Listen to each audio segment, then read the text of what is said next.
Hey, Zach. Hi, Ben. How you doing? Doing all right? So can you hear me? Yep. Good. Now you won't be able to.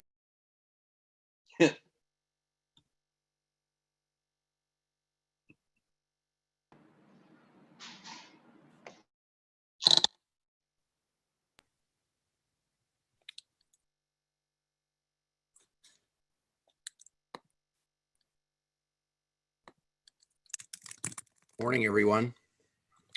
Morning. Something tells me it's going to be one of those mornings. I couldn't even find the link. I still can't.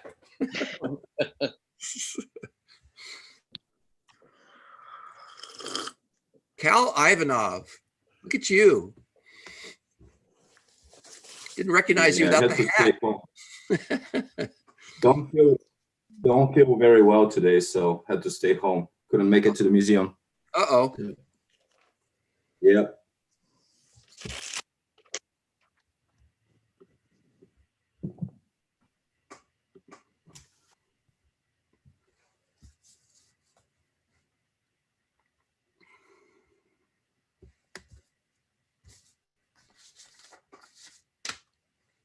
Well, I think Tom Benzing is joining us momentarily, so we'll wait a couple more minutes.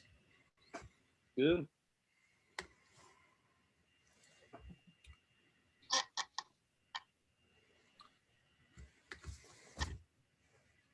Hey, Adam, you in bed still? It's a couch, thank you. All right, I think everyone is here.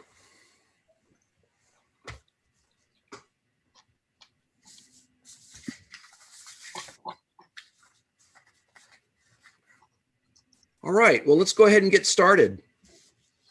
Have a call to order. Ben, would you do the roll call, please? Absolutely. Dr. Art Evans, Here.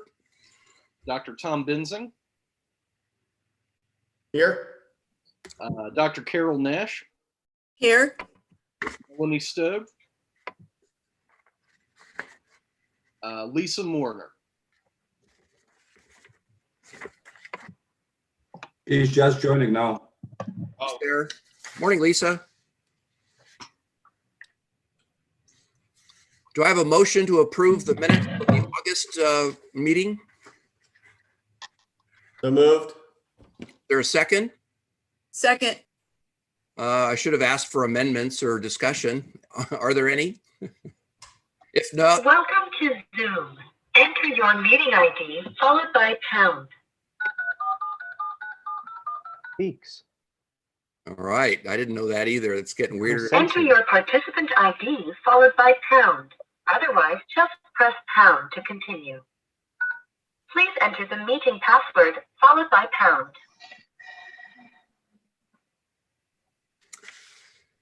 If You there's have not entered any Mute, number. Lisa. Please re-enter the meeting password followed by pound. Can you mute her?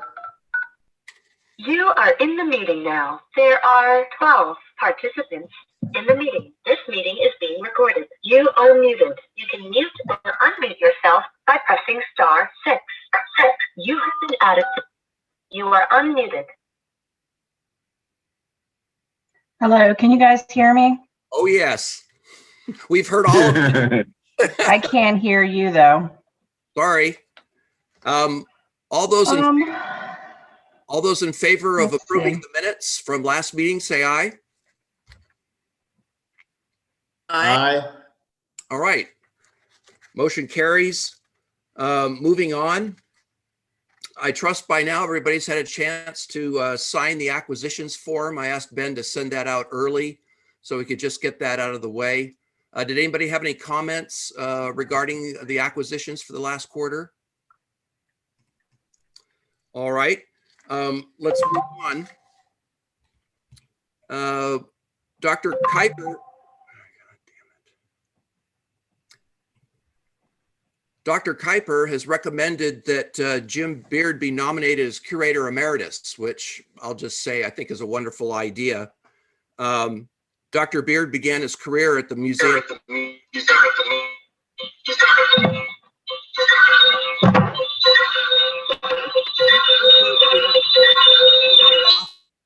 Just shut it off. Thank you. Dr. Beard began his career at the museum in 1989 as the museum's director of research and collections in 2009. He earned his PhD in geology from the University of California, Davis, and a bachelor's degree in geology from the University of Massachusetts. Dr. Beard retired from the museum earlier this year. His research interests include the growth and evolution of continental crust, the interaction of water and rock in the deep ocean, and the chemical and physical conditions needed to preserve insect fossils. I believe the process here is to discuss it and approve as a committee his nomination, and then we'll bring it to the full board later this morning. Does anybody else have anything they would like to add or discuss regarding Dr. Beard's nomination for Curator Emeritus? If not, do I have a motion? I think it's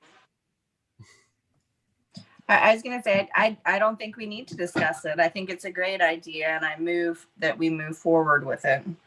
Okay. Is there a second? I'll second it. Great. All those in favor say aye. Aye. Thank Aye. you. All right, excellent. The next order of business is the appointment of Jackson Means as a research associate. As some of you know, Dr. Means has been working with the museum in the Department of Recent Invertebrates. I think his association with the museum is a real bonus for us. He's an excellent young scientist. And I think we will all benefit from his association with our institution.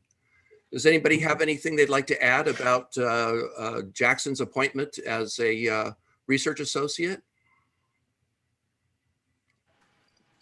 All right, I'll entertain a motion to appoint him. So moved. Is there a second? Second. Great. All those in favor say aye. Aye. Aye. Aye.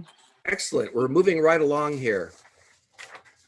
All right. The next order of business is Tom Benzing is going to go over some of the guidelines for committee meetings, meeting via Zoom. Tom? Sure. Well, what I've done is prepared just some guidance documents about meetings. Of course, we're still under the state of emergency order for the governor, and so that allows us to do these virtual meetings. I don't have a lot to say other than that the guidance also includes how membership gets established, and so I appoint those members, and anyone that wants to continue to serve, you know, or has some suggestions for others that might serve on the committee, I'm open to those. The next appointment round will be in May, so we have some time. And I don't really have anything else other than if there are questions about the committees. Of course, one of the roles of your committee is to access the research and collections and then make recommendations to the board like we're going to do today for emeritus status for Dr. Beard and the status for Jackson Means. So those will come up in motions in the full board meeting. But if you have any other recommendations that you think the board should have in front of them, then those would be appropriate as well. Tom, with regards to approving the appointments for Drs. Beard and Means, does that come up during the research and collections report, or is that part of new business? What's the best time to bring that up? That should come up during your report, and it should just come up as a recommendation from the committee. That way I can just move that without needing a second. So when it comes out of committee, because there are at least 2 board members on the committee, then we don't need to second it. We can just go right to a vote. Okay, I'll attempt to do that as smoothly. Excellent. Anybody have any questions for Tom? Tom, are there guidelines for individuals who might be considered appropriate for the committee? Is there anything written up, or just folks that we know of who have work that might be related to the mission of the research work that might be related to the mission of the museum? So you might be asking two different questions there. One, of course, is members of the board who want to serve on the committee. And, typically those of us that are more research and collections oriented kind of serve those roles. And then we provide guidance to the rest of the committee for that purpose. You might also be asking about affiliates or associates to the museum, and those can come up from anybody. So they do come to this committee and then they get approved for, or recommended really to the board for approval. Does that answer your question? Does anyone else have any questions or comments? If not, we'll move on. The next item on the agenda is the continued impacts of COVID-19 on research and collections. Does anybody have anything they'd like to discuss on this topic? I notice we have a couple of several, actually we have all the curators in the audience. So how are things going out there? Love to hear from you.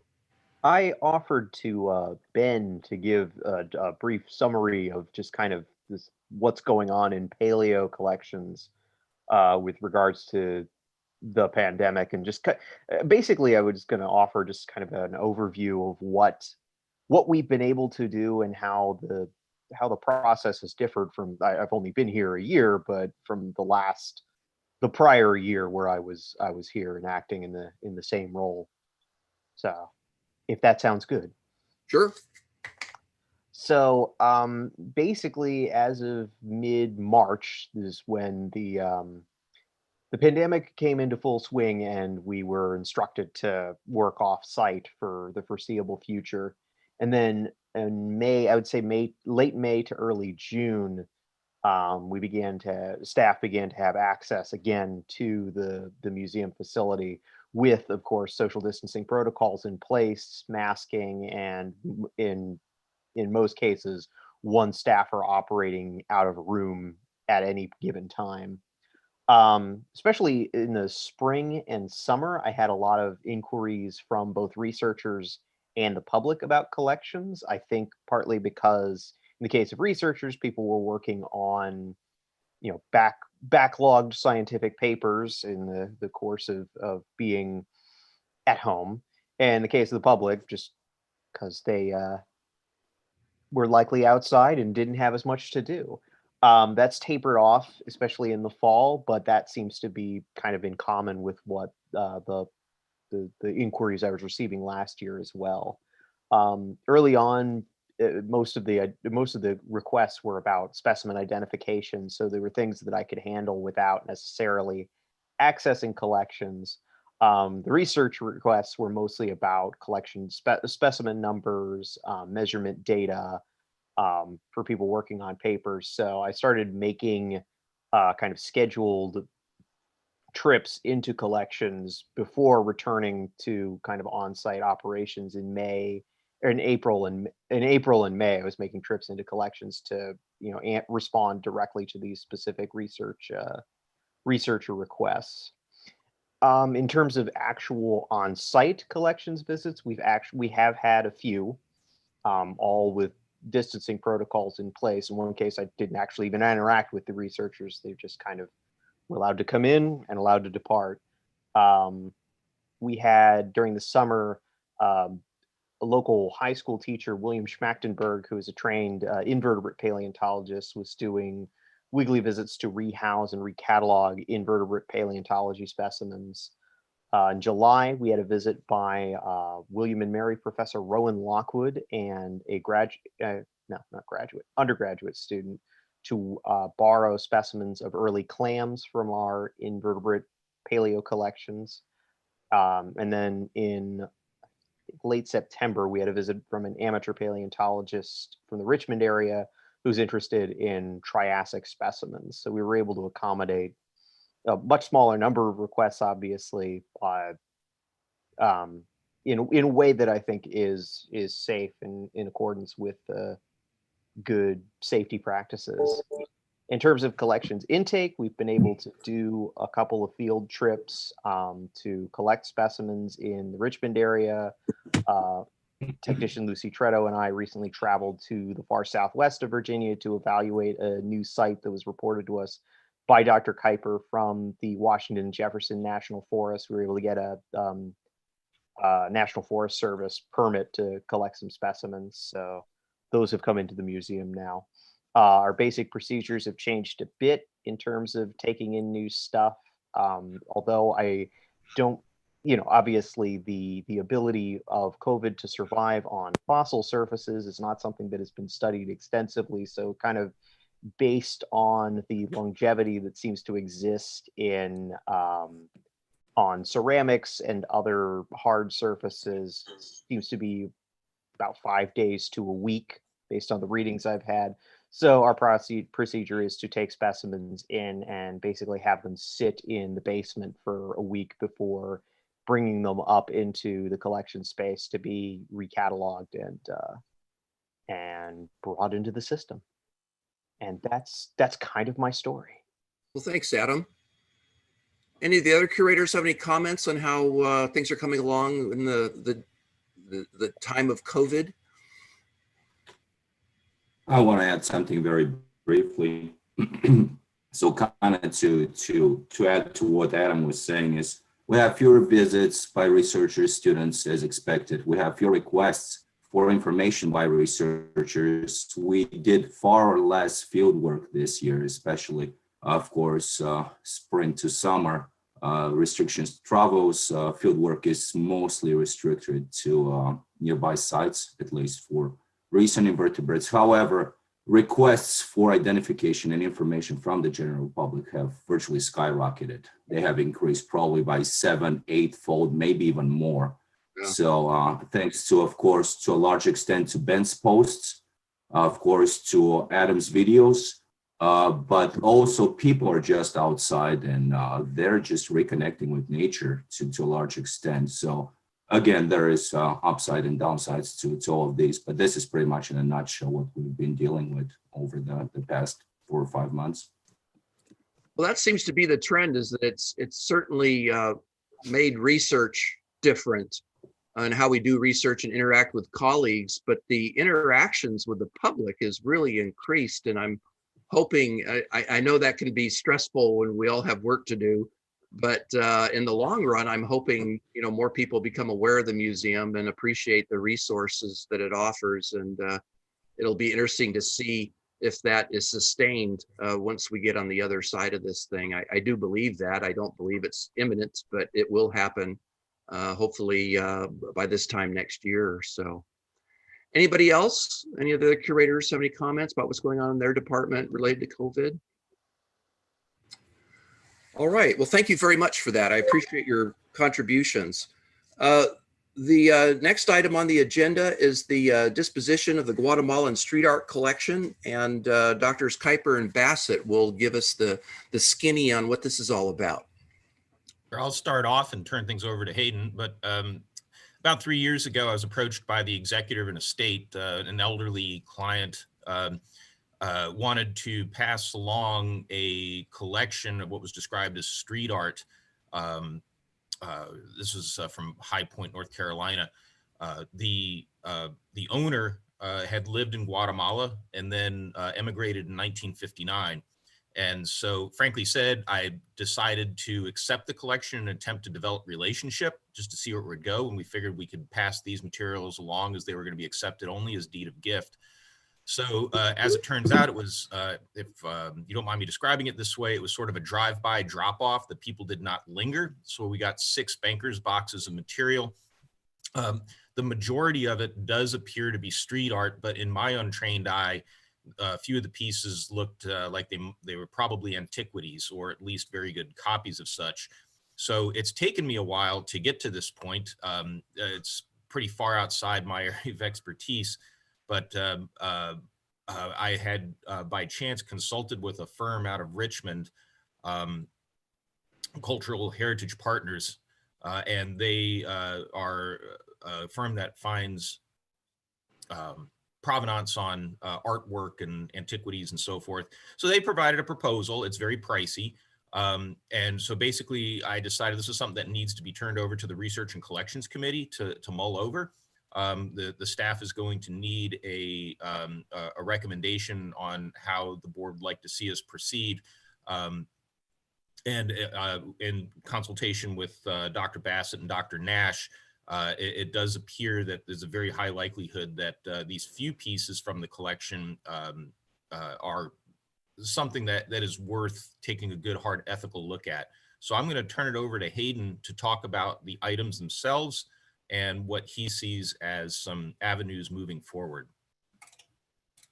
All right, thank you, Dr. Kuiper. So we've gone through the collections, and as Dr. Kuiper said, again, the entire scope of the collection is about 6 Hollinger or Banker boxers worth, and so it's not a massive collection, but of the items in there, there are probably maybe 2 or 3 dozen that we do believe are legitimate antiquities from Guatemala, which most of them seem to be of the kind of classical Mayan period. So you can think of that as 8200 to 900-ish. And it includes things like sort of stone figurines, which I was explaining to the Dr. Kuiper and others the other day that, you know, these are based around kind of think of it as a culture of mushroom worship in Guatemala, one of the unique kind of manifestations of the Maya there. It's called mycolatry if you're interested in mushroom worship. But these would have been sort of a part of ritual ceremonies that involved hallucinogenic mushrooms and a number of other things. But we actually have 2 of those sort of figurines in the collection. The rest of them are largely ceramic-based items, ceramic vessels, most of them dating to that period. And then beyond the antiquities, as Dr. Kuiper said, a lot of it is sort of items that you would expect to see in street art markets in the 1950s, 1960s, in a place like Guatemala for this period, where the iconography certainly mimics classical Mayan objects, but is clearly a modern, not even reproduction, but kind of a modern interpretation of those items. Now, in terms of what to do with these collections, you know, there's one thing I wanted to do today was kind of present 3 options on a spectrum from ideal to we can make it work. And that spectrum is largely cost-based. So the ideal is that we can repatriate these items that are of antiquity back to Guatemala. The National Museum there, I'm sure, would certainly love to have it and would love to sort of work with a U.S. institution in making that happen.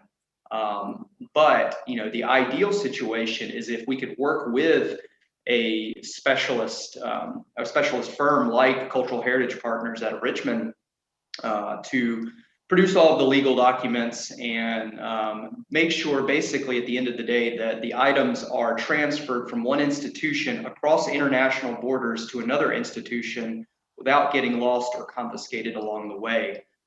So that's the ideal.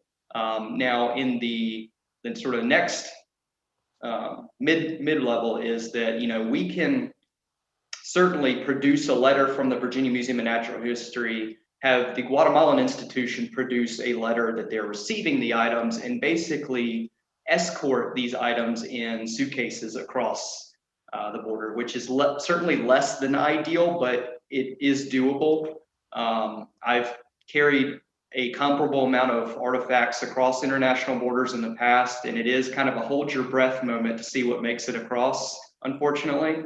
It is entirely legal with the proper you know, documentation on each side, but at the end of the day, you're relying on what immigration and customs is going to do on either side of the border.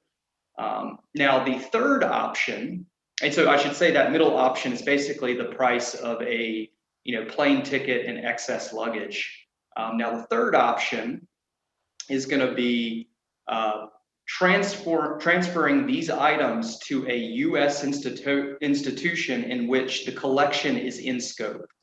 So, just as an example, it's an art museum, but the Chrysler Art Museum in Norfolk has a pretty substantial Mayan collection where this would entirely be in scope for them. Now, it's certainly a question as to whether they would want to receive these items with, we've done due diligence on the provenance, but we don't necessarily have paperwork documenting, these came from this place in this year. but we do feel pretty comfortable with, where they came from and what year. So those are the three options. Of course, it's all cost-based, and it comes down to risk management at the end of the day. But we're looking for a recommendation from the committee as to which option they feel comfortable for from with a risk management perspective in mind. Hayden, since you're our staff archaeologist, what's your preference? What do you feel is appropriate? So that's good. I mean, I would, the tough part for me is, I kind of like to do things on a, I don't like to spend a lot of money. I don't want to call myself cheap, but there are certain ways that we could potentially mix some of these options. If we could, set a limit on cultural heritage partners. I know this is something Dr. Kuiper was interested in, is if we could maybe set a cap that we do not want to, spend over X amount, for them to maybe produce some legal documents, for at least the museum side of things, just to protect the museum in this process, then maybe mix that with us escorting it across the borders ourselves, for the price of a plane ticket and excess luggage. I think that would probably work for us and would save us, some money, but still give us a degree of protection, and the artifacts, more importantly, a degree of protection. All right. Thank you. Carol, do you have any input? Well, I do, and I just thought of a fourth option. The museum is an affiliate of the Smithsonian, right? And there are specialists at the Smithsonian who know Guatemalan artifacts inside and out, who know Mayan artifacts inside and out. And I'm wondering if there might not already be some kind of relationship that is set up that VMNH could tie into. I would not be surprised at all if this issue had come up before in many instances with the Smithsonian, and just knowing their collections and knowing some of their curators. I know they've had really significant issues around repatriation and, things that just kind of show up, and Hayden can tell you this happens all the time. I've had people contact me with artifacts they picked up in the American Southwest that they should not have, and believed that they had brought them bad luck and wanted to know how they could get them back. So it's not unusual to see this kind of a situation, but in terms of how to deal with it, two questions. First of all, Joe, when you accepted the objects, when you accepted the collection, what kind of limitations were placed on the collection? And I know you said deed of gift, but then secondly, might it not be worth talking with the Smithsonian to see if they've already got some of this set up? Yeah, Carol, to speak to the second part, I couldn't afford to turn this into another full-time job for me, so I'm not saying I went and exhausted all options, but I did reach out to a number of museums, Smithsonian, Field. I didn't know about the Chrysler and their scope, but it was kind of going to a black hole, which, and then it was just by chance at a conference that I ran into one of the representatives from Cultural Heritage Partners. And I'll just back all this up by saying, I've just through all this wanted to make sure, A, the institution was protected, that we weren't engaging in anything illegal, but two, I just want to do what's right for the artifacts. And, I'm not an archaeologist, and I don't even have an eye for art, but, it just seems that I want to make sure, from our end, administratively, that we're doing the right thing. As far as the deed of gift, basically, we have no restrictions. We can give them away, we can sell them, we can destroy them, and there is no legal or ethical negative to this. From that standpoint, the ethical standpoint comes from within, from people like Dr. Bassett and whatnot. But I mean, if we can get a contact for the Smithsonian, if that's a route that the board would like us to take, as opposed to the Chrysler or other institution, that would be very helpful. I will also caution, I I'm just being, honest here. I've been with the museum for over a decade, and while we do get some benefits from being a Smithsonian affiliate, we get to call dibs on, used exhibits, before non-affiliates will. But beyond that, we're not really treated any differently. So I'm not sure if that really gives us any leverage or not, but I think the most important thing would be a peer-to-peer contact. Yeah. Does anyone else have any comments? I have a question, and this is really kind of policy to the specific situation, but we just approved a list of acquisitions. So we, as the Research and Collections Committee, seem to be a gatekeeper for material moving to the collections. And so I'm wondering if at some point we approve these Guatemalan pieces to be in the collection, or, and no offense on Joe, but does he have also the same authority to add to the collection without going through Research and Collections? And so this is really just kind of a policy question. Does the museum actually own these artifacts at this point?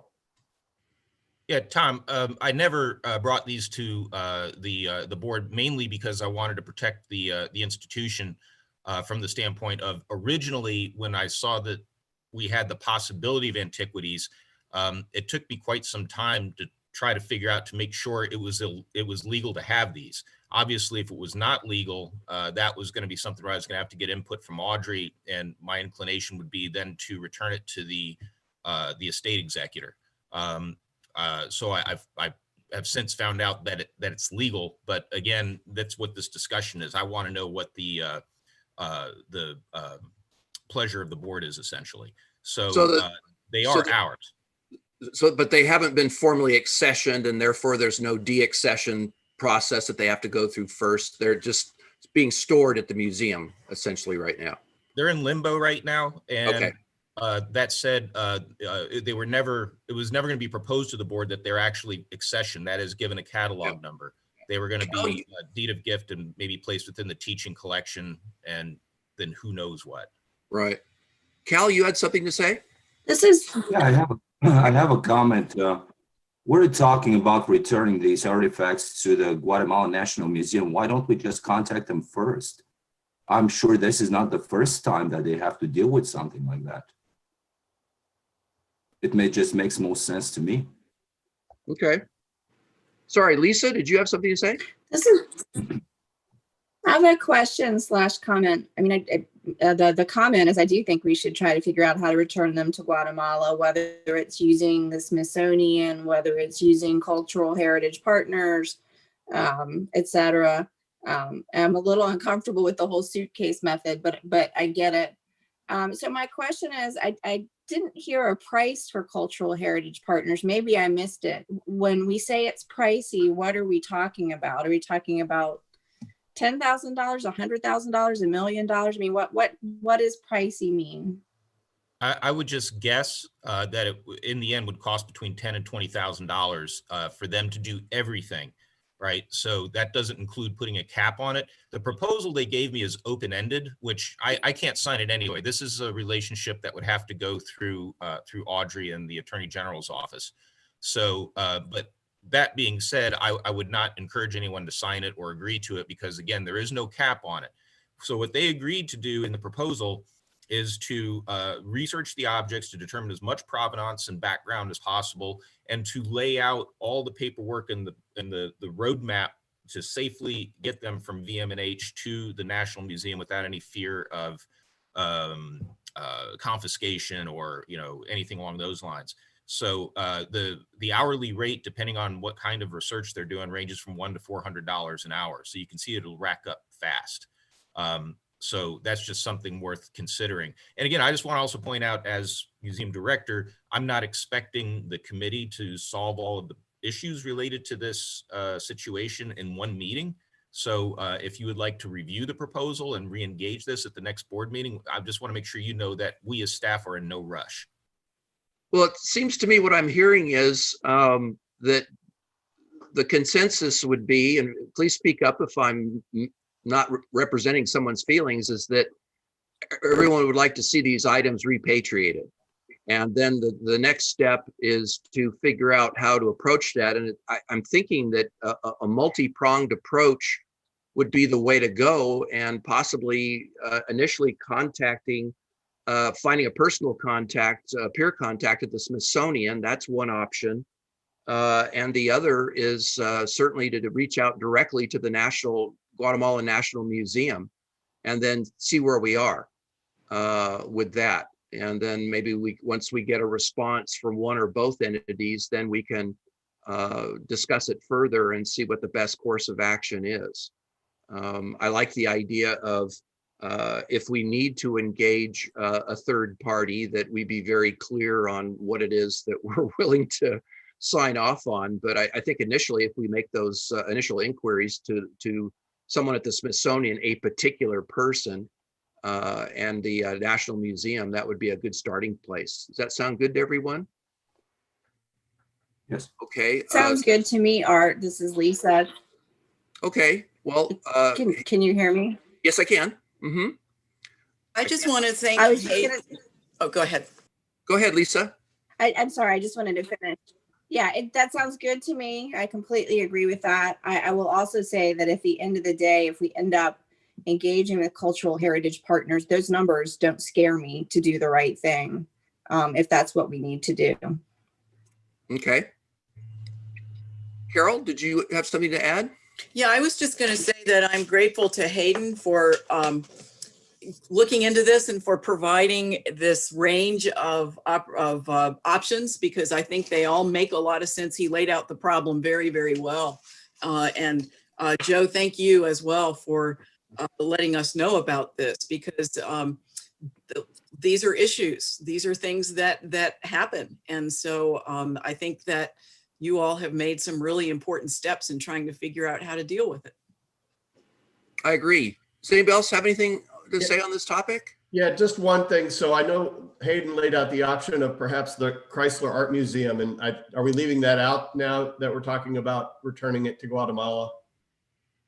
I think as a first step, yes. I think our initial action, and I'm assuming that Hayden will take this on, is to make and Joe, to make initial contacts for repatriation. If for some reason that doesn't work out, then certainly the Chrysler would be another option, but that's off the table for the moment, I think, is what I'm hearing. Yeah, I'm fine with that. I just wanted to clarify. Okay. Anything else on this topic? All right, just to move on. Let me ask if there's going to be a recommendation to the full board. I don't see that being necessary. I think we just handle it here. And once we have something solid, then we can inform the board. I'll certainly include this in my report this morning, what was discussed and what the initial action is going to be. Good, thank you. Okay. All right. Just the last little bit is I included an article about the importance of regional collections. And I just thought it brought up a couple of nice points about the importance of smaller museums, such as the Virginia Museum of Natural History, and the importance of their collections in terms of regional knowledge, and also the knowledge bank provided by the curators that are more familiar with a particular region as well. And the reason I put this in is because one of the long-term things we're doing is to discuss these centers of excellence, or research centers as they've been called. And as we develop that, I want to make sure that we have a series of talking points, things that are very simple that we can convey to the public, and more importantly, legislators, to inform them the importance of the work of the Natural History Museum. I think the research is often lost on legislators and the public. They don't always appreciate the importance of collections. Forgive me, my bias is entomology, but I always use as an example as, what good are a bunch of dead pin bugs? That I don't get it. Why should we be spending money on this? And I think that there's some really interesting research going on that more than justifies the use of collections, not only as placeholders of what was in a certain time in a certain place, but the value of the specimens themselves and what they tell about what's going on in the environment, and providing insights into the evolutionary relationships of things. And of course, that kind of thinking, that kind of work spreads out into other collections as well.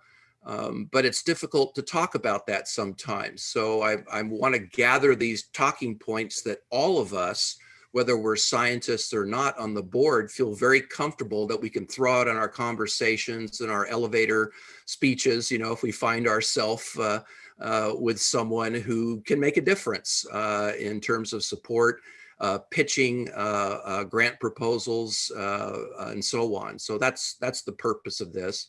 And if any of you find any articles like this that you think has some good points to make, please bring them to my attention, or more importantly, to Ben's attention. He's the guy that makes all this happen. So that's that. Is there any other business? Any other points anyone would like to bring up? Cal?